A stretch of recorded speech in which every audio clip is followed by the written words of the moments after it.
తండ్రి అయిన దేవుని నుండి ప్రభు అయిన యేసుక్రీస్తు నుండి కృపయు సమాధానం మీకు కలుగును గాక. ఆమేన్. దయచేసి కూర్చునండి.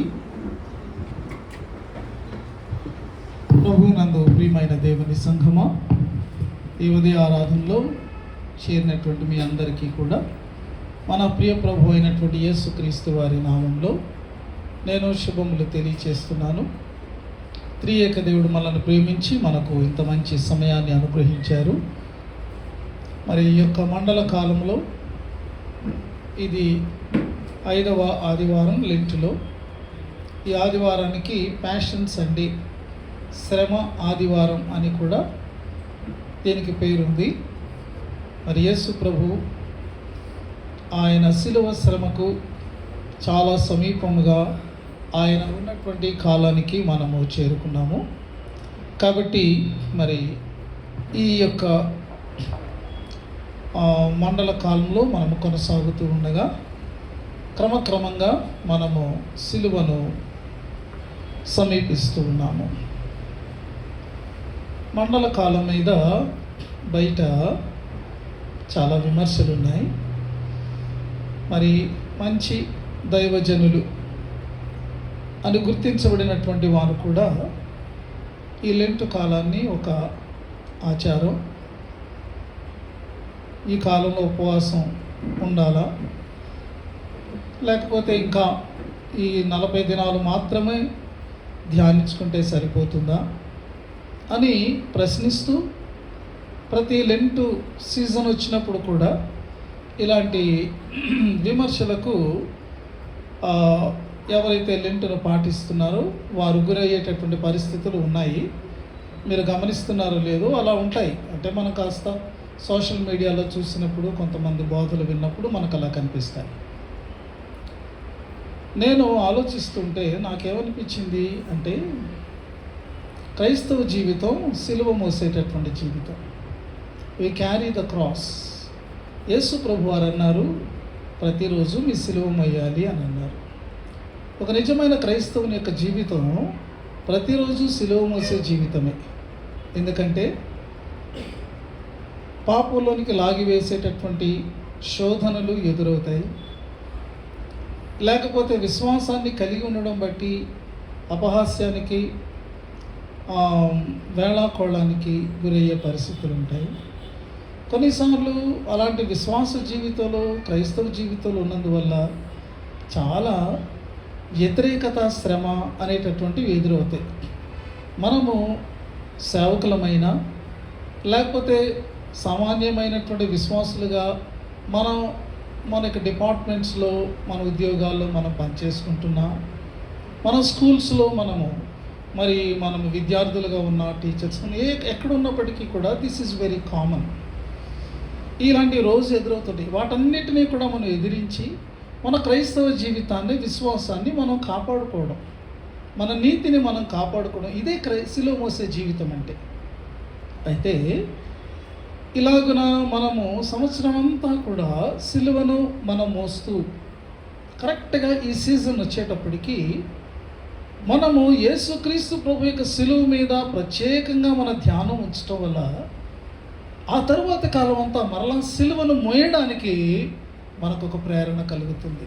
అవును కదా, నా ప్రభు నా కొరకు కదా ఈ శ్రమను అనుభవించారు, ఈ గాయములు పొందారు, ఈ సిలువలో ఆయన మరి అంతగా వేదన పడి మరణించారు నా కొరకే కదా.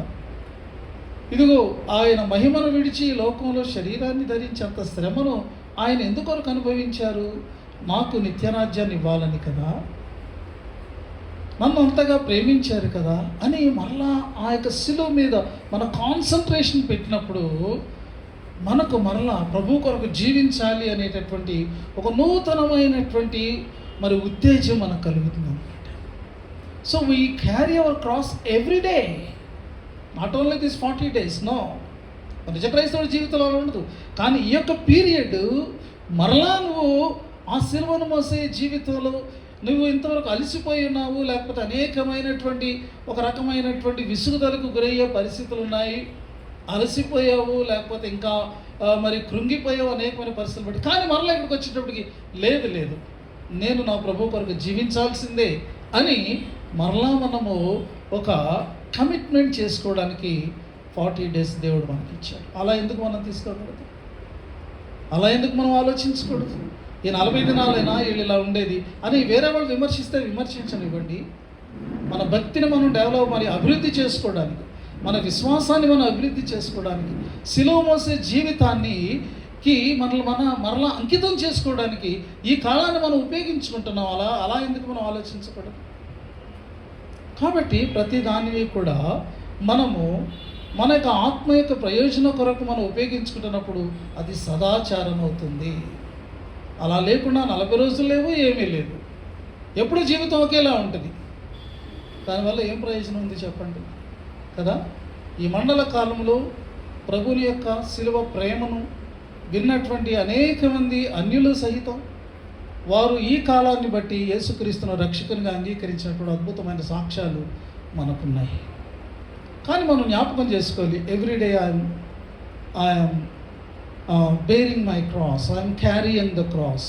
ఇది మాత్రం మనం ఇప్పుడు కూడా జ్ఞాపకం చేసుకోవాలి. ఉదయకాలం మన యొక్క పాత నిబంధన వాక్యంలో నుండి ఒక వచనాన్ని చదువుకొని మనము ప్రార్థన చేసుకుని ధ్యానంలోకి వెళ్దాం. సంఖ్యాకాండము 21వ అధ్యాయము 9వ వచనాన్ని నేను చదువుతున్నా. సంఖ్యాకాండము 21:9. కాబట్టి మోషే ఇత్తడి సర్పం ఒకటి చేయించి స్తంభం మీద దానిని పెట్టెను. అప్పుడు సర్పపు కాటు తినిన ప్రతివాడు ఆ ఇత్తడి సర్పమును నిదానించి చూచినందున బ్రతికెను. తలలు వంచి చిన్న ప్రార్థన చేసుకున్నాం.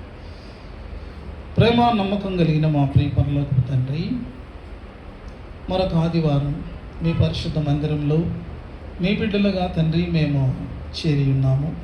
ఇటు భాగ్యాన్ని మాకు ఇచ్చినందుకే మీకు స్తుతులు స్తోత్రాలు చెల్లిస్తున్నాం. మీ వాగ్దాన ప్రకారంగా నిశ్చయముగా మీరు మా మధ్యలో ఉన్నందుకు మీకు స్తుతులు చెల్లిస్తున్నాం. దేవా, ఈ సమయంలో మీ మాటలు, మీ స్వరం వినాలని మేము కోరుకుంటున్నాం. మీ ఆత్మ చేత తాకబడాలని మేము కోరుకుంటున్నాం.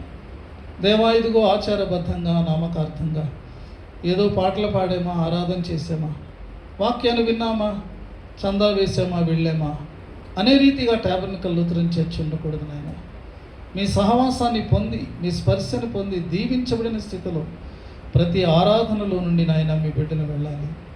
అలాంటి స్థితిని మేము కోరుకుంటూ ఈరోజు కూడా అట్టి అనుభవంతో మమ్మల్ని నింపి నడిపించాలని కోరుతూ ఈ సమయమందు నా నోటి మాటలు, మా అందరి హృదయ ధ్యానాలు మీ దృష్టికి అంగీకారములుగా ఉండినట్లు సహాయం చేయమని యేసుక్రీస్తు పరిశుద్ధ నామంలో ప్రార్థించి వేడుకొంచున్నాము తండ్రి, ఆమేన్. ప్రభునందు ప్రియమైన దేవుని బిడ్డలారా, మోషే అరణ్యంలో సర్పమును ఎత్తినటువంటి విషయం మనకు బాగా తెలుసు. ఇది చాలా పాత విషయమే. అందులో ఏమీ క్రొత్తదనము అంటే క్రొత్తగా మనం దాని గురించి తెలుసుకునేది ఏమీ కూడా లేదు. అయితే ఈరోజు దానిలో నుండి మనము మరొకసారి జ్ఞాపకం చేసుకోగలిగినటువంటి సత్యాలు ఏమై ఉన్నాయి? ఇక్కడ జరిగినటువంటి సందర్భాన్ని నేను మీకు వివరిస్తాను. వారు ప్రయాణమై ఒక స్థలానికి వచ్చారు. అప్పుడు మార్గాయాసం చేత వారు చాలా అలసిపోయారు. వారి యొక్క ప్రాణం సమస్యలింది. ఆ టైంలో వాళ్ళు ఏం చేశారంటే చాలా వైల్డ్గా రియాక్ట్ అయ్యారు. దేవుని మీద, మోషే మీద వాళ్ళు విపరీతంగా సణిగారు.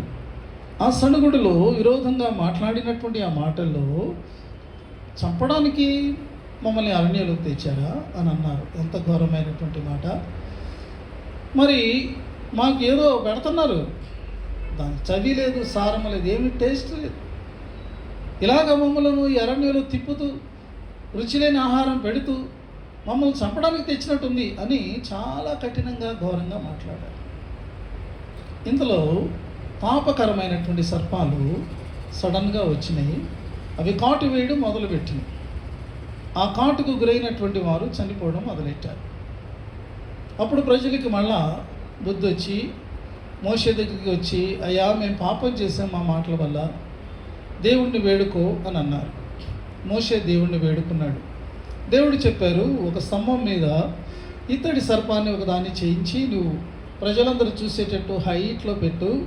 అందరూ దాన్ని చూచినప్పుడు ఎవరైనా దాన్ని చూస్తే కనుక వారు తప్పకుండా బ్రతుకుతారని చెప్పారు. మోషే అలాగే చేశాడు, ఎవరైతే చూశారో వాళ్ళు బ్రతికారు. ఇది ఇక్కడ ఉన్నటువంటి కాంటెక్స్ట్. ప్రియమైనటువంటి వారులారా, దీని యొక్క బ్యాక్గ్రౌండ్ ఏంటి అని మనం ఆలోచన చేసినప్పుడు, ఇశ్రాయేలీలు 40 సంవత్సరాలు అరణ్య ప్రయాణం చేశారు. అరణ్యం అంటే విపరీతమైనటువంటి ఎండ ఉండేటటువంటి ఆ ఎడారుల గుండా వాళ్ళు ప్రయాణం చేస్తున్నారు. పగటి ఎండ ఎంత ఉంటుందంటే అన్బేరబుల్ హీట్ అన్నమాట. మనం దాన్ని అసలు భరించలేం. ఒక్క 2 నిమిషాలు అలాంటి ఎండలోనికి వెళ్ళామంటే వెంటనే మనకు వడదెబ్బ కొట్టి వెంటనే మనం అక్కడే పడిపోతాం, మొత్తం డీహైడ్రేషన్ అయిపోతుంది. సో అలాంటి మరి డిజర్ట్ ఏరియాస్, విల్డర్నెస్ ఏరియాస్ అవన్నీ కూడా. ఇశ్రాయేలీలు దాదాపుగా వారి ప్రయాణం యొక్క ఎండింగ్లోకి వచ్చేసారు, చివరిలోనికి వచ్చేసారు, 40th ఇయర్లోకి వచ్చేసారు. ఇంకా they are about to enter into కానాన్లోని ప్రవేశించేంతటి దగ్గరకు వచ్చేసారు, అంటే టైం దగ్గరికి వచ్చారు. ఈ సమయంలో వారు ప్రయాణమై ఒక స్థలానికి వచ్చారు. ఆ స్థలం పేరు ఏంటంటే మరి ఎజియోన్ గెబర్. మనం కొన్నిసార్లు బైబిల్ చదివేటప్పుడు మనకు బైబిల్ మ్యాప్స్ ఉంటాయి. ఆ మ్యాప్స్ మనకి ఇప్పుడు మనకు గూగుల్లో కూడా మనకు దొరుకుతాయి. మనం ఓపెన్ చేసామనుకోండి, ఈ మ్యాప్ కావాలి, నాకు ఇజ్రాయెల్ మ్యాప్ కావాలి యేసు ప్రభు కాలంలో, లేకపోతే మోషే ప్రయాణం చేసిన కాలంలో నాకు ఇజ్రాయెల్ మ్యాప్ కావాలి, మ్యాప్ డ్యూరింగ్ మోసెస్ టైం అని మనం కొట్టామనుకోండి, మ్యాప్ వచ్చేస్తుంది. అప్పుడు మనం బైబిల్ చదువుతూ దాన్ని చూస్తే చాలా ఈజీగా, మనకు భలే ఈజీగా అండర్స్టాండ్ అవుతుంది. అలా వారు ప్రయాణం చేస్తూ వారు వచ్చిన ప్రదేశం పేరు ఏంటంటే ఎజియోన్ గెబర్. ఎజియోన్ గెబర్ అనే దాని నుండి ఇలా స్ట్రైట్గా వాళ్ళు వెళ్తే కనాన్ దేశంలోకి వెళ్ళిపోవచ్చు. అయితే వాళ్ళు అలా పైకి వచ్చారు, కాదేశ్ అనే ప్లేస్ వరకు వచ్చారు. వారు ఖాళీ నడకనే వాళ్ళు ప్రయాణం చేస్తారని మనకు తెలుసు. సుమారు అది 190 to 200 కిలోమీటర్స్. ఖాళీ నడకనంటే it's such a long distance.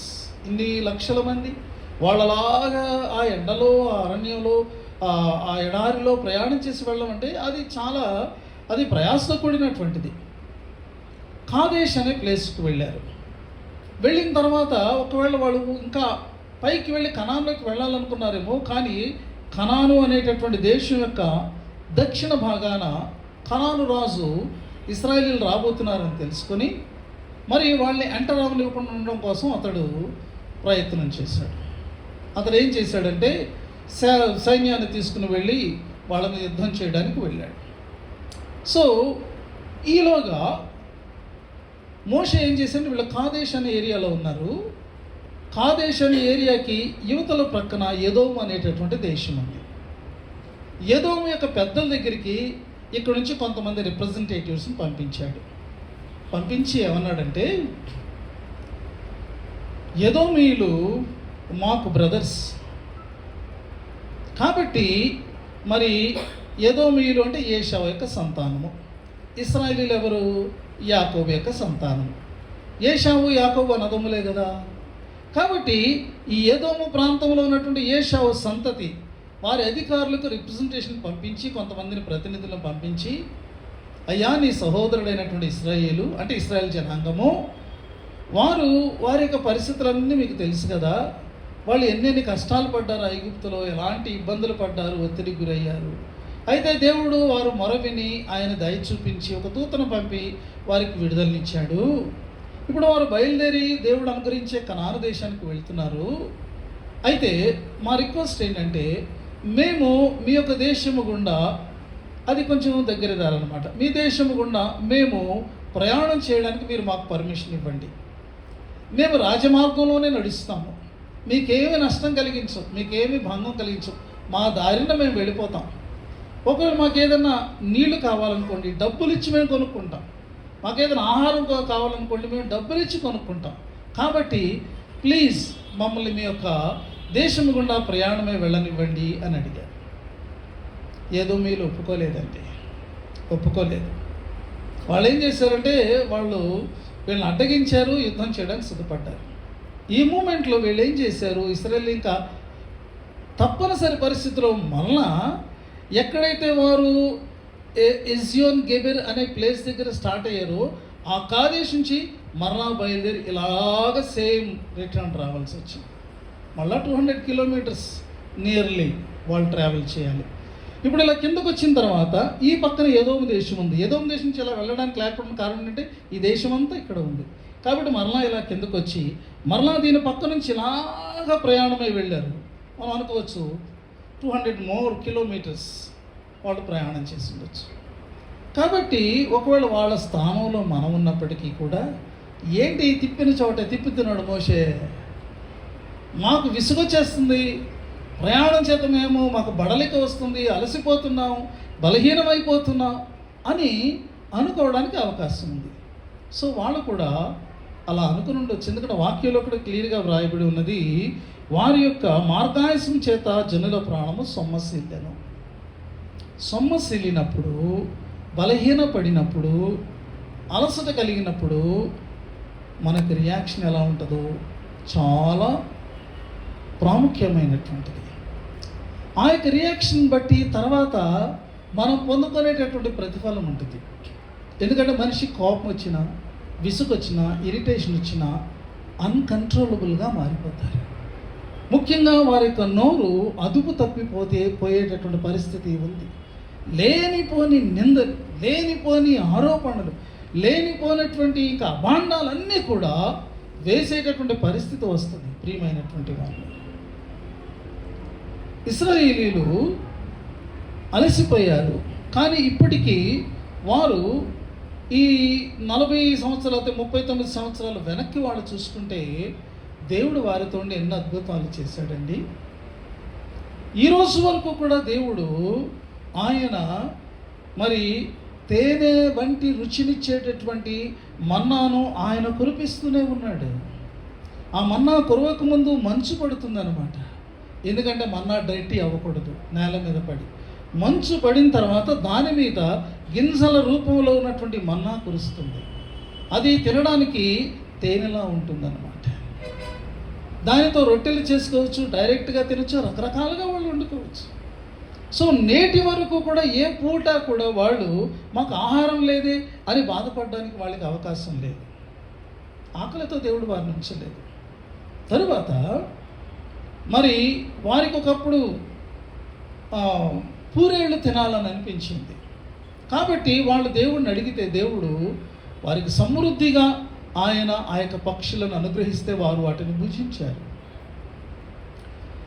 ప్రయాణ ఆరంభంలో ఒకసారి వాళ్ళకి దప్పిక వేసినప్పుడు నీరు లేనటువంటి పరిస్థితుల్లో బండను కొట్టినప్పుడు బండలో నుండి సమృద్ధిగా జలం వచ్చినప్పుడు వాళ్ళు సమృద్ధిగా నీటిని త్రాగారు. మరలా ఈ ఇన్సిడెంట్కి ముందు కాదేశ్ దగ్గర వాళ్ళు ఉన్నప్పుడు అక్కడ కూడా వారు మరలా దప్పికొన్నారు. నీళ్లు లేని పరిస్థితుల్లో మరలా బండలో నుండి నీళ్లు వచ్చినవి. ఇవన్నీ అసాధారణమైనటువంటి అద్భుతాలు. ఒకవేళ మనం విని అని అనుకుంటున్నామేమో, కానీ ఈరోజు ఎవరైనా దాన్ని చూస్తే మనం పరిగెత్తుకుని వెళ్తాం అక్కడికి. అసాధారణం. It's not at all common. This is a miracle. This is the divine power. So ఇంత అద్భుతాలు అనుభవించినటువంటి స్థితిలో ఉన్నటువంటి వీళ్ళు ఇప్పుడు వారికి అలసట కలిగింది, నీరసం అయింది, సొమ్మసిల్లిపోయే పరిస్థితి వచ్చింది. అప్పుడు వారు ఒకవేళ మంచి మనసు కలిగినటువంటి వారైతే ఏం చేస్తారు? మోషే వైపు తిరిగి, మోషే మేము అలసిపోయి ఉన్నాం, సొమ్మసిల్లిపోతున్నాం, మాకు చాలా ఆకలిగా ఉంది, దప్పికగా ఉంది, లేకపోతే మేము బడలికగా ఉన్నాం, తిరిగి తిరిగి మా కాళ్ళు పీకుతున్నాయి, అయ్యా మాకు తగినటువంటి రీతిగా మేము బలం పొందేటట్టు దేవుడిని ఏమైనా ప్రార్థన చెయ్యి అని అడిగితే బాగుండేది. ఎందుకంటే ఈ అనుభవాలు అద్భుతాలు అనుభవించినటువంటి అనుభవం వీరికి ఉంది కాబట్టి. కానీ see how they reacted very wildly. దేవుని మనసు విరిగిపోయేటట్టు, అసలు ఈ ప్రజల్ని ఎందుకు నేను ఎన్నుకున్నా, అసలు వీళ్ళ కోసం ఈ దేశం నేను ఎందుకు ఇవ్వాలి, ఎన్ని అద్భుతాలు వీళ్ళ కోసం ఎందుకు చేయాలి, అంత వేస్ట్, బూడిదలు పోసిన పన్నీరు అవుతుంది. వీళ్ళకి ఎంత కృప చూపించినా, ఎంత ప్రేమ చూపించినా, ఎంత వీరికి నేను భద్రతనిచ్చినా, ఎన్ని విజయాలు ఇచ్చినా వీళ్ళు ఎప్పటికీ కూడా అదే సడిగి గొణిగే మనసు, ప్రతి చిన్న అసౌకర్యానికి కూడా వైల్డ్గా రియాక్ట్ అయిపోయి మాటల చేత ఎంతగానో మేలు చేసే దేవుని హృదయాన్ని కూడా కృంగ చేసేటటువంటి వారుగా ఉన్నారని దేవుడు అనుకునే పరిస్థితి కల్పించారు. The Lord who loves them, who shows them grace, who is guiding them, who is with them as a pillar of cloud and a pillar of fire. ఉన్నాడు దేవుడు వాళ్ళతో. కానీ దేవుని విలువను గుర్తించినటువంటి వారుగా వాళ్ళు అంటున్నటువంటి మాటలు ఎంత ఘోరంగా ఉన్నాయి. ఈ అరణ్యములో చచ్చుటకు ఐగుప్తు నుండి మీరు మమ్మల్ని ఎందుకు రప్పించితిరి? ఇక్కడ ఆహారం లేదు, నీళ్లు లేవు, చది సారము లేని ఈ అన్నము మాకు అసహ్యమైందని. Manna is the grace of God. Manna అనేటటువంటిది ప్రతిరోజు వారి ముందు వారి యొక్క పాళెంలో పడుతున్నటువంటి మన్నా అనుదినము అనుగ్రహించబడుతున్నటువంటి దేవుని యొక్క కృపకు సాదృశ్యం. ఆ సాదృశ్య ఆ కృపను వాళ్ళు ఏమంటున్నారు? అసహ్యం అని అంటున్నారు. ఇది వారి యొక్క స్థితి. ప్రియమైనటువంటి వాళ్ళరా, దేవుడు వారికి బుద్ధి చెప్పాలనుకున్నాడు. దేవుని యొక్క ప్రేమ అవతలకు తిరిగింది అనుకోండి, దేవుని యొక్క కోపం అవతలకు వస్తుంది. దేవుని యొక్క క్షమ అవతలకు తిరిగింది అనుకోండి, ఆ యొక్క గ్లోబ్ తిరిగినట్టు దేవుని యొక్క శిక్ష అవతలకు వస్తుంది. దేవుడు తాపకరమైన సర్పాలను పంపించారు. Remember that. దేవుడు పంపించారు. God allows, God punishes. దేవుడు శిక్షించే దేవుడు అండి. మనం ఆయన ప్రేమను అర్థం చేసుకోకుండా ఆ ప్రేమించే దేవుడినే అడ్డుకుంటూ, ఆ దేవుడిని ప్రేమించే దేవుడినే మనం దూషిస్తూ, మనం ఆయనను అవమానపరుస్తూ ఉన్నప్పుడు ఆ ప్రేమ అక్కర్లేదని మనం చెప్తున్నాం. మాకు శిక్ష కావాలి అని మనం చెప్తున్నాం. సామెతల గ్రంథకర్త రాస్తాడు, బుద్ధిహీనుని యొక్క వీపు దేని కొరకు కోరుకుంటుంది అంటే బెత్తంతో దెబ్బల కోసం కోరుకుంటుందంట. అది మంచి మాటతో చెప్తే అర్థం కాదు, వీపు మీద వాయించాల్సింది. దేవుడు ఒకవేళ అంత స్ట్రిక్ట్ యాక్షన్ తీసుకుంటే ఎలా ఉంటుంది? పాపకరమైనటువంటి సర్పాలు ఎక్కడి నుంచి వచ్చినావు? ఈ 39 ఇయర్స్లో డిజర్ట్లో ఎన్నో రకాలైనటువంటి డేంజర్స్ ఉంటాయండి. వైల్డ్ యానిమల్స్, స్నేక్స్, ఇంకా ఎన్నో మనకు తెలియనటువంటి ఎన్నో ఉంటాయి. ఈ యొక్క కీటకాలు ఉంటాయి, ఎన్నో రకాలైనటువంటివి ఉంటాయి. కానీ till today they were safe. But today ఆ ఫైరీ సర్పెంట్స్ వాడున్న ప్లేస్కి వచ్చేసింది, వాడు గుడారాల్లోకి వచ్చేసింది, వాళ్ళు పడుకున్న స్థలాలకు వచ్చినాయి, కూర్చున్న స్థలాలకు వచ్చినాయి, వంట చేసుకున్న స్థలాలకు వచ్చినాయి. They were biting very speed. కొన్నిసార్లు వాటిని ఏమన్నారంటే యెషయా గ్రంథంలో ఉంటే అవి ఎగిరేటటువంటి మిడునాగులు అని వ్రాయబడి ఉంది. ప్రియమైన వాళ్ళు, they were very Swift, very speed. మనుషులు దాని యొక్క కాటుకు గురి అవ్వడం మనము చూస్తూ ఉన్నాము. ప్రియమైనటువంటి వాళ్ళరా, మరి ఒక అంచనా ఏంటంటే సంవత్సరానికి ప్రపంచంలో సర్పపు కాటు వల్ల, పాము కాటు వల్ల చనిపోతున్నటువంటి వారి యొక్క సంఖ్య 10,000 వరకు ఉంటుందంట. Every year 10,000 people they are dying because of the snake bite. దీని గురించి కొంచెం నేను ఆలోచన చేశాను. ఈ స్నేక్ బైట్ అయిన తరువాత ఒకవేళ పాము కరిచింది అనుకోండి, కాటు వేసింది అనుకోండి, దానికి ఇమ్మీడియట్గా ట్రీట్మెంట్లోకి వెళ్ళిపోవాలి. ఎక్కువ ఆలస్యం చేయడానికి అవకాశం లేదు. ఎందుకంటే ఇప్పుడు ఈ యొక్క స్నేక్ బైట్ వల్ల బాడీలోనికి ఎంటర్ అయ్యేది ఏంటంటే పాయిజన్.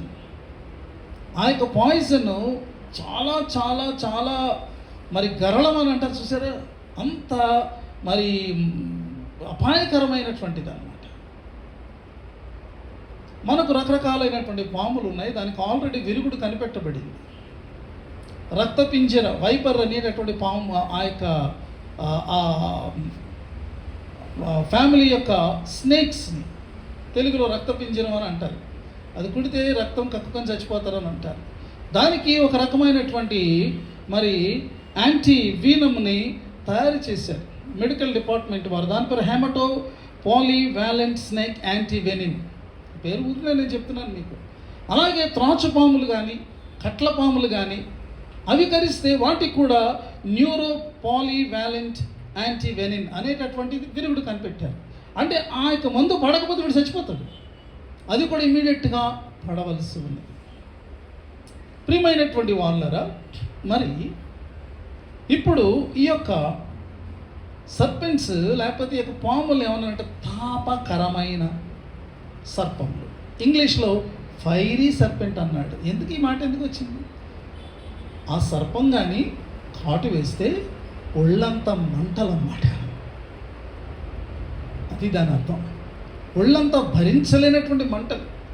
మామూలుగా ఇప్పుడు నేను చెప్పినటువంటి యొక్క కోబ్రా కానీ, లేకపోతే యొక్క కట్లపాము కానీ, లేకపోతే వైపర్ కానీ ఏదైనా బైట్ చేస్తే అక్కడ ఎక్కడైతే అది కుట్టిందో అదంతా కూడా వాపులా వచ్చేస్తాయి, లేకపోతే పెద్ద పెద్ద దద్దురుల్లాగా వచ్చేస్తాయి అన్నమాట. బాయిల్స్, లేకపోతే మన కాళ్ళు కూడా బొబ్బలు వచ్చేస్తే చూసారా, అలా వచ్చేస్తాయి అన్నమాట. ఇప్పుడు ఇది లోపలికి వెళ్ళిపోయింది. మనకు బాడీ మీద ఏదైనా కాలిందని కూడా కనీసం చేతితోటి మనం ఇలా అనుకోవచ్చు. లోపల బాడీ లోపల ఒకవేళ యొక్క బర్నింగ్ సెన్సేషన్ స్టార్ట్ అయింది అనుకోండి, అన్బేరబుల్. ఈ శిక్షను వారు కొని తెచ్చుకున్నారు. దీని గురించి అసలు యూదుల యొక్క వ్రాతలలో ఏముందా అని నేను జస్ట్ దానికి స్టడీ చేశాను. ఎందుకంటే ఇప్పుడు మనకు బైబిల్లో ఉన్నటువంటివన్నీ మనకు డైరెక్ట్గా వ్రాయబడినటువంటివి. అయితే యూదులు వాటి మీద వ్యాఖ్యాన గ్రంథాలు రాసుకున్నారు. వారి యొక్క ఒక వ్యాఖ్యాన గ్రంథంలో వ్రాతల్లో, అంటే అవి రబ్బీల యొక్క బోధలు అన్నమాట. వాళ్ళు ఈ యొక్క సెక్షన్ మీద వ్రాసినప్పుడు దాన్ని మిద్రాష్ అనే పేరుతో పిలుస్తారు. ఆ యొక్క వ్రాతలో వాళ్ళు ఏమి దాని మీద వ్యాఖ్యానం చెప్పారంటే, God said, let the serpent who was the first to offend by evil tongue inflict punishment on those who were guilty of the same sin and did not profit by the serpent's example. Evil tongue, దుష్టమైనటువంటి నాలుక. ఎవరైతే దుష్టమైనటువంటి నాలుకను ఉపయోగించి మొట్టమొదటిగా మానవాళిని మోసం చేశారో, అంటే ఏదైనా వనంలో హవ్వను మోసం చేసినటువంటి కుయుక్తి కలిగినటువంటి ఆ యొక్క సర్పము సాతాను ఏమి చేసింది అంటే, పడగ విప్పి బుసలు కొట్టి కాటు వేయలా, మాట్లాడింది. దుష్ట నాలుక అక్కడ మనం చూస్తున్నాం. ఆ మాటలకు సెడ్యూస్ అయిపోయి అవ్వ మొత్తం మానవాళి అంతా కూడా పాపంలో పడిపోయే మరి పరిస్థితికి ఆమె లోనైపోయింది. కాబట్టి ఈ యొక్క యూదియా రబ్బీలు వాళ్ళకి మిద్రాష్లో వాళ్ళు చెప్పింది ఏంటంటే, ఇదిగో ఎవరైతే అలాగ ఫస్ట్ అఫెండ్ చేశారో మరి అదే పనిష్మెంట్ ఎవరైతే ఈవిల్ టంగ్ కలిగి ఉంటారో వాళ్ళ మీదకి అదే రకమైనటువంటి పనిష్మెంట్ దాని ద్వారానే కలగాలని దేవుడు చెప్పాడు. ఈ తాపకరమైన సర్పాలు వీరి మధ్యలోనికి రావడానికి కారణం ఏమిటి అంటే, that is the evil tongue of the people. వారి నాలుక దుష్ట నాలుకగా మారిపోయి. గమనించండి, దుష్టత్వము ఎక్కడో మనకి బయట ఎక్కడో ఉంటుందని మనం అనుకోవద్దండి, అది మన నోట్లోనే ఉంది. కాబట్టి ఈ ఈవిల్ టంగ్ యొక్క ఎఫెక్ట్ ఏంటి? నోరుంది కదా, నాలుగుంది కదా అని దేవుణ్ణే దుయ్యబట్టడం మొదలుపెట్టారు వాళ్ళు. దేవుని దుయ్యబట్టినప్పుడు దేవుని అమూల్యమైన కృపను, దేవుని అమూల్యమైన ప్రేమను, దేవుని యొక్క అత్యున్నతమైనటువంటి చిత్తాన్ని, వారి కొరకు ఆయన కలిగి ఉన్నటువంటి ఘనమైన ప్రణాళికను అన్నిటిని వాళ్ళు దూషించారు. దుష్ట నాలుక, ఈవిల్ టంగ్. అందుకనే యాకోబు వ్రాస్తాడు, ఇదిగో ఈ యొక్క నాలుక విషము కలిగినటువంటిది, అది నిరర్గళమైనటువంటి దుష్టత్వమే అంటాడు. ఒక అధ్యాయంలో దాదాపు చాలా వచ్చిన 4 కొరకు కేటాయించేశాడు యాకోబు భక్తుడు. ఎప్పుడైనా వాటిని తీసి చదవండి. నిరర్గళమైనటువంటి దుష్టత్వమే. జీవ మరణములు నాలుక వశం. నీవు నాలుగుతో నువ్వు చక్కగా మాట్లాడితే నీకు జీవం కలుగుద్ది. అదే నాలుగుతో కనుక నువ్వు దుష్టత్వానికి ఉపయోగిస్తే నీకు నీవే మరణాన్ని కొని తెచ్చుకుంటావు. ఇది దేవుని యొక్క వాక్యం. ప్రియమైనటువంటి వారులారా, మరి ఈ యొక్క దుష్ట నాలుక వలన ఇప్పుడు కూడా ఎంతోమంది శారీరకంగా, మానసికంగా అన్ని విధాలా నష్టపోతున్నారు, మరణిస్తున్నారు. అలాంటి వారి యొక్క సంఖ్యకు అంతే లేదు. అయ్యో అలా మాట్లాడకుండా ఉంటే బాగుండే, అలాంటి రీతిగా నేను ఆ మాట చెప్పకుండా ఉంటే బాగుండే, అనకుండా ఉంటే బాగుండే అని అనుకునే పరిస్థితులు చాలాసార్లు వస్తూ ఉంటాయి. ప్రియమైనటువంటి వారులారా,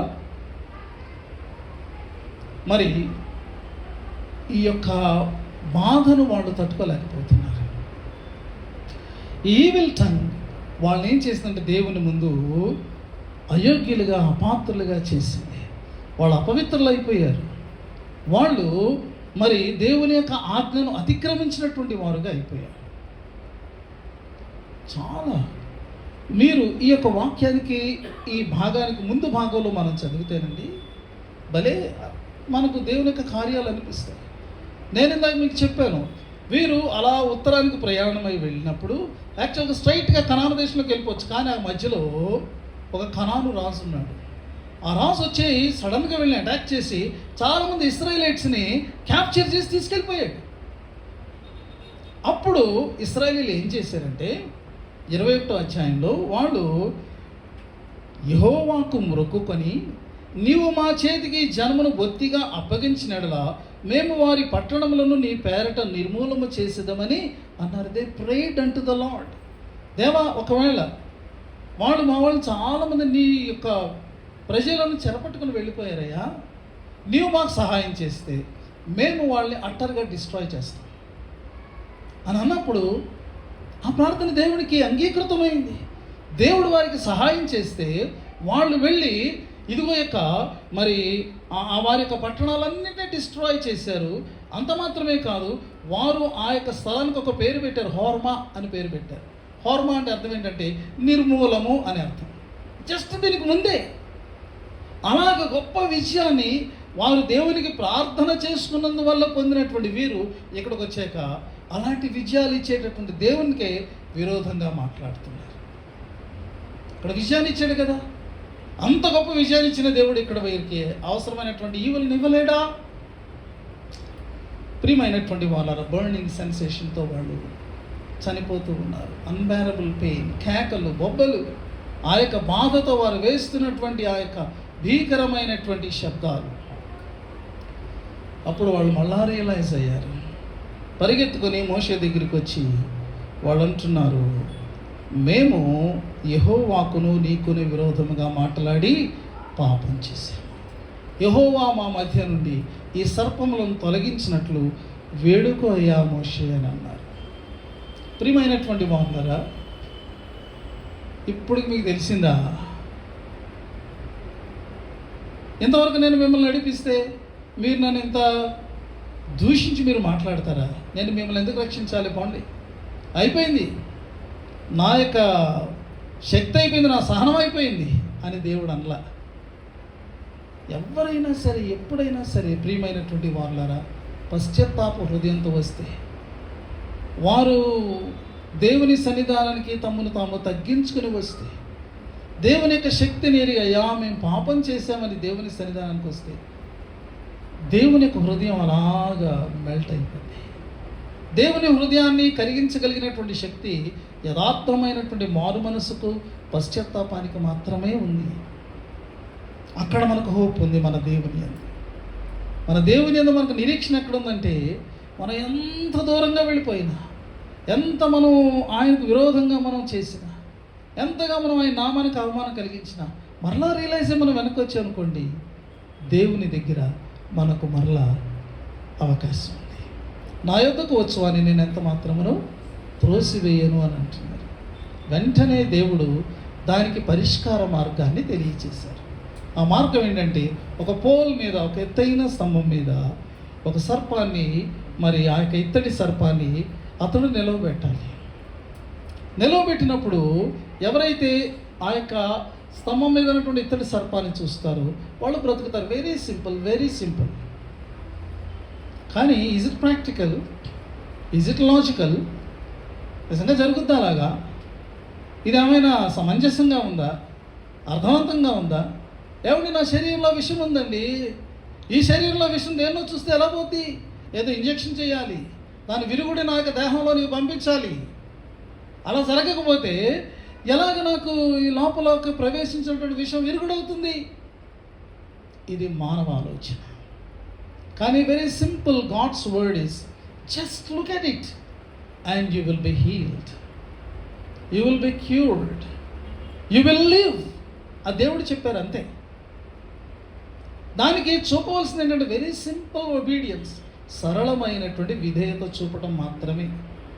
ఇంకా అప్పుడు ప్రశ్నిస్తూ కూర్చుంటే ప్రాణం పోద్దంతే.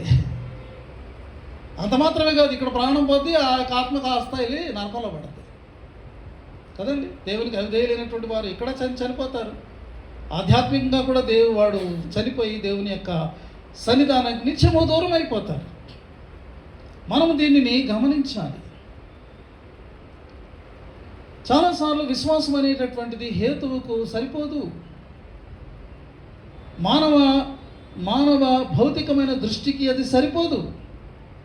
Because it is above the reason, it is above the human vision.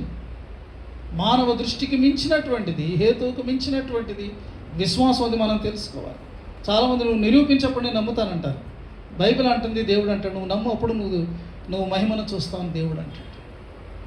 ప్రియమైనటువంటి వారులారా, మనం ఆలోచన చేస్తే ఇక్కడ ఈ పోల్ మీద పెట్టబడినటువంటి సర్పం యొక్క విశేషం ఏంటి దాన్ని మనం ఆలోచన చేస్తే, సాధారణంగా దీన్ని ఇన్ జనరల్గా చదివితే కొంతమంది ఏమైనా అభ్యంతర పడతారంటే, మీ దేవుడిగా సర్పాన్ని చూడమన్నాడు, సర్పాన్ని పూజించమన్నాడు అని అంటారు. It's not so. నేను తప్ప వేరొక దేవుడు ఉండకూడదు, దేని ప్రతిమను చేసుకోకూడదని చెప్పిన దేవుడు ఆయన ఈ మాట చెప్పాడంటే ఇందులో ఏదో అంతరార్థం ఉందని మనం తెలుసుకోవాలి. ఎందుకంటే దేవుడు తన మాట తను మీరాడు కదా. పోల్ మీద పెట్టబడినటువంటి, ఆ ధ్వజం మీద ఎత్తబడినటువంటి ఈ సర్పము పడగ విప్పి బుసలు కొడుతూ భీకరంగా ఉన్నటువంటి సర్పం కానే కాదు, అది కొట్టబడినటువంటి సర్పం. ఆ పోల్కి ఒక నెయిల్తో దాన్ని కొట్టారు. అది నిర్జీవమైనటువంటి పాము సర్పం. ఎందుకంటే అది చంపబడినటువంటి పాము. ఇదిగో నిన్ను భయపెట్టి నీ మరణానికి కారణమవుతున్నటువంటి పాము చూడు అక్కడ చచ్చింది. దాన్ని చూసి నువ్వు భయపడక్కర్లా, దాన్ని చూసి నువ్వేమీ ఆందోళన పడక్కర్లా. అయిపోయింది, అది చచ్చిపోయింది. Life is over, you do not need to fear anymore అనేటటువంటి సందేశం అక్కడ. ప్రియమైనటువంటి వాళ్ళరా గమనించండి, ఎవరైతే జస్ట్ అలాగా చనిపోతున్నటువంటి వారు దాని వైపు చూశారో వాళ్ళు బ్రతికారట. ఆ పాము కాటం వల్ల కలిగినటువంటి ఆ యొక్క ప్రవేశించిన విషము అది ఆశ్చర్యకరంగా అది లోపల విరిగిపోయిందట. That is the power of faith in God's word. దేవుని వాక్కులో ఉన్నటువంటి జీవపు శక్తి అదే. పేతురు ఏమంటున్నారంటే, ఈరోజు మీరు క్రైస్తవులు క్షయమైనటువంటి బీజం వల్ల పుట్టిన వారు కాదు, మీరు అక్షయమైనటువంటి బీజము అనగా శాశ్వతమైనటువంటి జీవము కలిగిన దేవుని వాక్యం వలన మీరు పుట్టారు అంటాడు. ఈ శాశ్వతమైనటువంటి జీవము గల దేవుని వాక్యమే సువార్త, gospel. Gospel has the power of life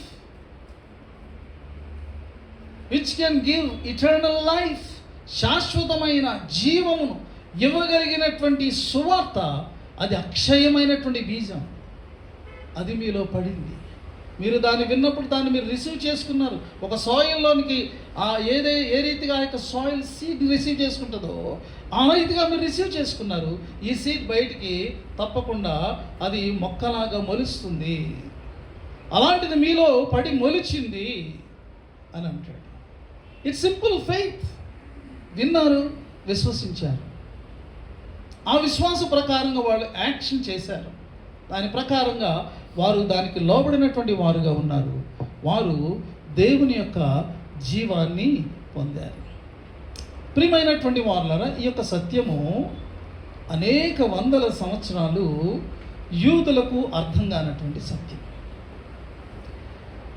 నికోదేము లాంటి ధర్మశాస్త్రోపదేశకుడు, ధర్మశాస్త్రం ఉపదేశించేవాడు, he was a scholar and he was a professor. యూదులకు ఏదైనా ధర్మశాస్త్రంలో డౌట్ వచ్చిందనుకోండి, నికోదేము దగ్గరికి వెళ్ళి అడుగుతారు, అయ్యా నికోదేము గారు, మన దేవుడు మొదటాజ్ఞ కదా, నీ దేవుడనే యెహోవాని నేను తప్ప వేరొక దేవుడు నీకు ఉండకూడదు, పైన ఆకాశం కానీ కింద భూమి ఎందుకు కానీ భూమి కింద ఉండే నీళ్లలో కానీ ఉండేటటువంటి దేని రూపాన్ని కానీ విగ్రహాన్ని కానీ నువ్వు చేసుకోకూడదు, దానికి నమస్కరించకూడదు, సాగిలు పలకూడదు చెప్పారు కదా. అలాంటి దేవుడే మరి ఆ యొక్క స్తంభం మీద పాము నిలబెట్టి అందరినీ చూడమన్నారేంటి, ఒక రకంగా పూజించమన్నట్టే కదా, అయ్యా దీని వివరం ఏంటి అని అడిగితే ఎంత పెద్ద ధర్మశాస్త్రోపదేశకుడు కూడా ఏమో మరి నాకు కూడా అదే డౌట్ ఉంది అని అంటాడనమాట. Hundreds of years they were in confusion about the scripture. ఈ యొక్క ప్రత్యేకమైనటువంటి సంఘటన విషయంలో యూదయ అరబ్బీలకు సరైన జవాబులు ఏదేదో చెప్తున్నారు, కానీ ఎవ్వరికి దానికి సాటిస్ఫాక్షన్ లేదు. అయితే ఈ నికోదేము అర్ధరాత్రి వేళ యేసుప్రభు దగ్గరికి వచ్చి యేసుప్రభు వారిని పొగిడాడు. అయ్యా నువ్వు దేవుడి నుంచి దిగి వచ్చినటువంటి మాట, లేకపోతే అద్భుతాలు ఎవ్వరూ చేయలేరు. యేసుప్రభు వారు అలా మాట్లాడుతూ నికోదేము దగ్గర ఒక మాట అన్నారు. ఆయన ఏమన్నారంటే, అరణ్యములో మోషే సర్పమును ఎలాగూ ఎత్తెనో అలాగున విశ్వసించు ప్రతివాడు నశింపక నిత్య జీవం పొందినట్లు మనుష్య కుమారుడు ఎత్తబడవలెను. అరణ్యంలో మోషే ఎత్తినటువంటి సర్పము ఒక ముంగుర్తు అన్నమాట. దేనికి ముంగుర్తు అంటే సిలువలో మరి వ్రేలాడబోచున్నటువంటి మరి ఆ యొక్క స్తంభం మీద ఉంచబడబోతున్నటువంటి యేసుక్రీస్తుకు సాదృశ్యంగా ఇదిగో ఇప్పుడు అరణ్యంలో ఉన్నది. ఇది ఒక పజిల్లో ఉంటే యేసుప్రభు వారు దాని పజిల్ని ఏం చేశారంటే ఆయన జస్ట్ అలా ఓపెన్ చేశారు. ఇంతవరకు ఒక మర్మంగా, ఒక మిస్టరీగా ఉన్నటువంటి దానిని యేసుప్రభు వారు ఏం చేశారంటే దానిని ఆయన వారి ముందు విప్పారనమాట. అది ముంగుర్తయ్యా, అది ముంగుర్తు. పాపం అనేటటువంటి విషము ప్రతి మనిషి యొక్క స్వభావంలో ప్రవేశించింది.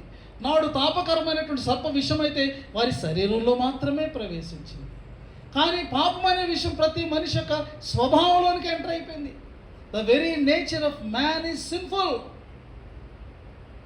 ఇలా సిన్ఫుల్ నేచర్ ఉన్నటువంటి మనిషి యొక్క పరిస్థితి ఏమిటి అంటే అతని జీవితం అంతా వక్రమైన జీవితంగా ఉంది, దుష్టత్వంతో నిండిపోయినటువంటి వాడుగా ఉన్నాడు. ఆ మనిషిలో కనబడినటువంటి క్రూరత్వం ఉంది. టైం వచ్చినప్పుడు ఆ క్రూరత్వం బయటకు వస్తూ ఉంటుంది. అంతిమంగా ఈ పాపం యొక్క విషయం యొక్క ఫలితం ఏంటంటే he will die forever. నిత్యమైనటువంటి మరణానికి అతడు గురి అవుతాడు. ఇది పాపం. ఇప్పుడు మనిషిలోంచి తీసివేయబడవలసింది ఏంటంటే అతని స్వభావంలోనికే ప్రవేశించినటువంటి ఈ యొక్క పాపం అనేటువంటి విషయం బయటికి రావాలి. ఎప్పుడు దీన్ని తీయగలడు? దీన్ని బయటికి తీయగలిగినటువంటి యాంటీ వీనం ఏదైనా ఉందా? దీనికి విరుగుడు ఏదైనా ఉందా లోకంలో అంటే నోవే. యేసు ప్రభు వారు ఈ లోకంలోకి వచ్చింది మానవ స్వభావాన్ని ఈ పాపం విషము నుండి ఆయన పవిత్రపరిచి పవిత్రమైనటువంటి మనస్సు కలిగినటువంటి వారుగా మనల్ని మార్చడానికి, మనస్సులను పవిత్రపరిచి హృదయాన్ని పవిత్రపరిచి ఇదిగో నిత్య మరణానికి గురవుతున్నటువంటి వ్యక్తిని నిత్య జీవానికి పాత్రునిగా చేయడానికి యేసు ప్రభు వారు వచ్చారు. పేతురు భక్తుడు అంటున్నాడు, మీ మనస్సులు పవిత్రపరచబడి అనే మాట కూడా వాడాడు. చూసారా? ఇప్పుడు సిలువ విషయాలు మనం ఆలోచన చేస్తే ఈ పాప స్వభావాన్ని తీసివేయడానికి మన స్వభావంలోనికి ఇంజెక్ట్ చేయడానికి ఏమీ కూడా లేదు. ఆ రోజు వారి యొక్క శరీరాలకు ఏమీ ఇంజెక్ట్ చేయలేదు. వాళ్ళు చూశారు, బ్రతికారు. సింపుల్. మనము కూడా సిలువలో జరిగినటువంటి దానిని మనము నమ్మితే చాలు. 2000 సంవత్సరాల క్రితం అండి, ఎక్కడో మనకు తెలియనటువంటి పాలస్తీనా దేశంలో చాలామంది ఆ దేశానికి వెళ్ళలేదు. యెరూషలేము వెలుపల గొల్గోతా మీద యేసుప్రభు వారు వేలాడారు. మన కన్నులతో ఎప్పుడు దాన్ని మనం చూడలే, ఎప్పటికీ మనం చూడపోము దాన్ని, ఎందుకంటే ఇట్స్ పాస్ట్. కానీ ఈరోజు ఇక్కడ ఇన్ని లక్షల కిలోమీటర్ల దూరంలో ఉన్నటువంటి మనము అక్కడ జరిగిన దానిని నా కొరకే అని విశ్వసించగలిగినప్పుడు the power of faith will cleanse us. అది మనలను పరిశుద్ధులుగా పవిత్రులుగా చేయగలదు. మన స్వభావాన్ని, మన అంతరంగం అంతటినీ కూడా శుద్ధి చేయగలిగినటువంటిదిగా ఉంది. అందుచేత ప్రభువారు అన్నారు, అరణ్యంలో మోషే సర్పముని ఎలాగెత్తెనో విశ్వసించు ప్రతివాడు నశింపక నిత్య జీవం పొందినట్లు మనుష్య కుమారుడు ఎత్తబడవలెను అని దాని కంటిన్యూషన్గా చెప్తున్నారు. So understand. దేవుడు లోకమును ఎంతో ప్రేమించాడు కాగా ఆయన తన అద్వితీయ కుమారునిగా పుట్టిన వారి యందు విశ్వాసం ఉంచు ప్రతివాడు నశింపక నిత్య జీవం పొందినట్లు అనుగ్రహించాడు. ఎంత అద్భుతమైనటువంటి సత్యం అండి. ప్రియమైనటువంటి వాళ్ళరా, మీరు నేను యేసుప్రభుని విశ్వసించే ఎవరైనా సరే వెండి బంగారం వంటి క్షయ వస్తువుల చేత మనము ఈ యొక్క పాపపు విషయము నుండి మనం విమోచించబడలేదు. ఈ పాప శిక్ష నుంచి మనం విమోచించబడలేదు. నిష్కళంకమును నిర్దోషమైనటువంటి గొర్రె పిల్ల వంటి క్రీస్తు యొక్క రక్తము చేత మనం విమోచించబడ్డాం. పేతురు ఏమంటున్నాడంటే, విమోచించబడితిరి కదా, do you know it, do you remember it? దాన్ని మీరు గుర్తుపెట్టుకున్నారా? ఇంత మరి పవిత్రమైనటువంటి నిష్కళంకమైనటువంటి గొర్రె పిల్ల వంటి రక్తము మీ కొరకు చిందించబడింది. దానివల్ల ఈరోజు మీకు విమోచన కలిగింది. జ్ఞాపకం పెట్టుకోండి. జ్ఞాపకం పెట్టుకున్న వారై కృతజ్ఞత కలిగి ఉండండి. కృతజ్ఞత కలిగిన వారై దేవుని యొక్క మాటకు లోబడండి. మీ పరిస్థితుల్లో మీకు విసుగు కలగచ్చు, మీ పరిస్థితుల్లో మీరు అలసిపోవచ్చు, ఇరిటేషన్ గురవచ్చు, లేకపోతే డిసప్పాయింట్మెంట్ గురవచ్చు. Don't take the chance to abuse your saviour.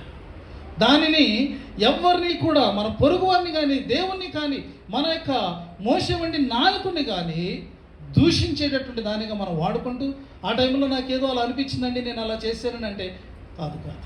Again sin will enter into your life. Again you will go under the punishment of God. Remember that. వీళ్ళు విడిపించబడినటువంటి వారే అబౌట్ టు ఎంటర్, ఇంకొంచెం ముందుకు వెళ్తే కణాల్లోకి వెళ్ళిపోతారు. ఇంకా కొన్ని దినాలు అయితే, కానీ చివరి వరకు కూడా వచ్చి కూడా వాళ్ళ యొక్క స్వభావంలో ఉన్నటువంటి స్థితిని చూస్తారు. క్రైస్తవ విశ్వాస జీవితంలో మనం ముందుకు వెళుతున్నాం. ఎన్నో సంవత్సరాలు గడిచిపోయింది. మన స్వభావంలో మార్పు వచ్చిందా? మన గుణగణాల్లో మార్పు వచ్చిందా? మన ప్రవర్తనలో మార్పు వచ్చిందా? ప్రియమైనటువంటి వాళ్ళ దేవుడి దగ్గర ఎంతో గొప్ప భక్తుల్లాగా మనం ఎంతో చేస్తాము. కానీ కఠినమైన పరిస్థితుల్లో, శ్రమల్లో, శోధనలో, ఇలాంటి పరిస్థితుల్లో ఇరిటేషన్ కలిగినప్పుడు there you have to show your Christian character. ఉదయకాలం అలాగ మనం పిలువబడుతున్నాం. అట్టి బలమైనటువంటి ఆత్మీయమైనటువంటి మరి ఆ యొక్క క్యారెక్టర్ని కలిగి ముందు కొనసాగడానికి పరిశుద్ధాత్మ దేవుడు తన కృప మెండుగా మనకు అనుగ్రహించిన గాక. ఆమేన్. సమస్త జ్ఞానం మించిన దేవుని సమాధానం యేసుక్రీస్తువులను మీ హృదయములకు తలంపులకు కావలి ఉండును గాక. ఆమేన్.